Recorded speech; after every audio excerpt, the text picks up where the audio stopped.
Hi guys, welcome back to Run, Stretch, Succeed here, and today we're going to do a video on the best ways to plan your goals because it's becoming the end of the year, the end of 2022, and it's been a really good year, but I feel like we should start focusing on our goals really early. So all through December, that is one of my focuses, to decide what goals I've got for next year and to reflect on what I have achieved over the last year, because on this channel we have all achieved a lot. So if you love all things running, subscribe to this channel and come on our journey while we try ultras, and I've got some amazing ultras in 2023, so hit that subscribe button and come and join us.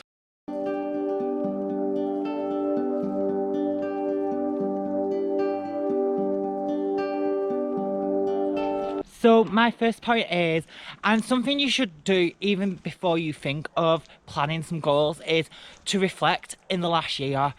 Even if you didn't achieve all the goals you set out in that year, we still should reflect, because I bet there is many things you have achieved over the last year what you didn't even think about. I have done this so many times where I've been that focused on achieving something that I didn't even realise how far I've come and how much I achieved in the last year. And it was only last year, when I was thinking about the year before I did chest 100 again, I was like, oh my god, you ran 70 miles and the furthest you ran before that was like 40. So that was nearly double the distance, but because I didn't achieve the main outcome, I just kind of brushed it off that I was a bit stupid and lazy and didn't achieve anything. But that year I achieved absolutely loads.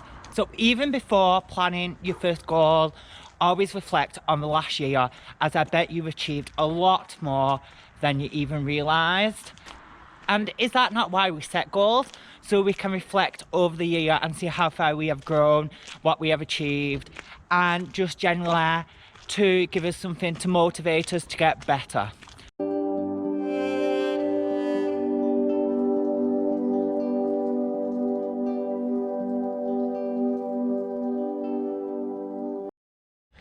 So now we have reflected on, I want you to write it in the comments, because I do really want to know what you lot have achieved this year. And I think this is the most important bit about setting goals, is the reflection bit, because I feel like it kind of makes setting goals a bit pointless if we don't reflect on what we have achieved through setting the goals themselves. So now we have done that, let's get into our next point. Now let's get to the point of how we should set a goal, what a goal should be itself. So usually when someone tells you to set a goal, they usually tell you to use SMART, what is a very good technique, but I find the words in SMART are very hard to understand, as they're not words what you would use in normal life. So I broke it down into two parts. The first part is choose something what's easy to define.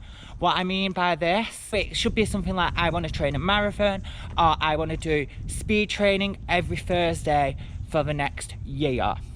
The reason it is like that is because if you say, I want to get faster, or I want to run longer, if you've only ever ran 8 miles in your life, so if you do 8.1, you have achieved your goal.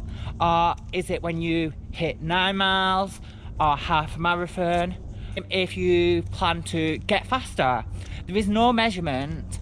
You could just run out tomorrow and get a tiny bit faster, but would you be happy with that achievement? Would you feel like that was a goal you wanted to achieve? Or would you set your goal higher and say that was not good enough? So by choosing something what's not easy to define, you will probably change your mind what that goal is throughout the year. Also, if you achieve it, you might change your mind and decide you've not achieved it, even that you have, or what at the beginning of the year you plan to achieve. So then that's not very motivating in itself. Also, when choosing to pick this goal, you want to see if it's easy to misinterpret, as if it is, it's not a very good goal to pick. So such as saying, I want to get more flexible. So that is a goal and you can achieve that, and that's perfectly fine. Do you want to become more flexible in your legs, in your back? Do you want to get a split? Do you want to be able to do a bridge? So to round this point off, just make sure there is no variables in your goal.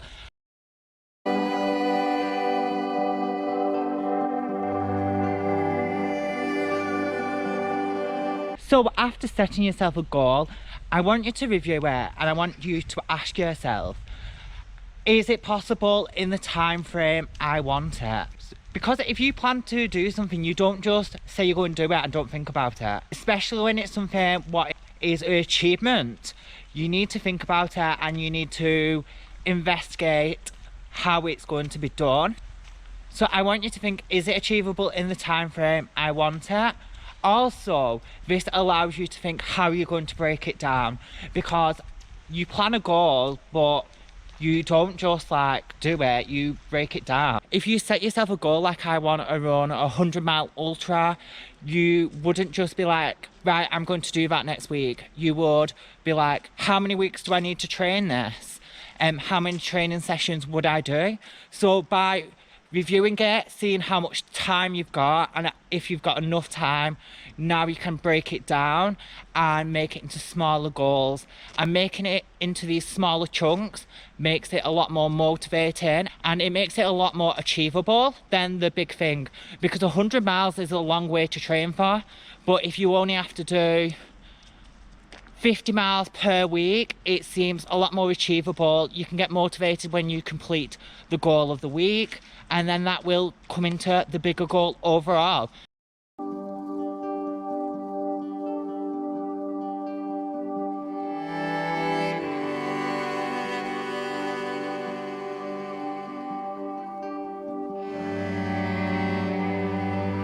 So after that, I would write it all down, because it is proven that if you write something down, that you're more chance of achieving it. If you just Google it, a lot of experts have looked into this. So it's just a very good thing to write something down. I feel like it puts it in your head a lot more. I would write down what your goal is, how many weeks you've got to achieve the goal, your breakdown of what your mini goals or points are, of what you need to achieve on the way to achieve the full goal. And I would just write some maybe motivating things of why you want to achieve the goals, or just stuff what will keep you going and just make you feel more motivated in the longer run. Okay.